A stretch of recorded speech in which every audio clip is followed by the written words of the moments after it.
It is freezing out here. It's like 26 degrees, so I did my long run on the treadmill. It was 7.5 miles, so I'm just walking back from the treadmill workout now, and my nose is running because it always runs in weather when it's super cold like this.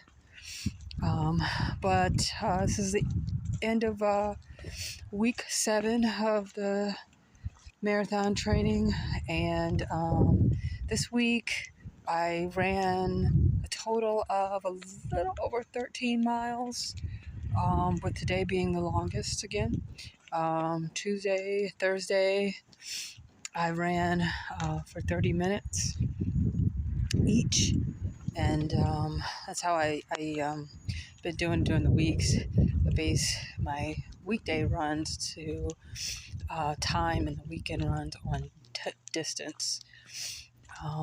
So I picked that training plan because it's working best for my schedule right now. So it's been working, so I'll keep using it. But other than that, I did my strength training workouts as I usually do. Feeling pretty good.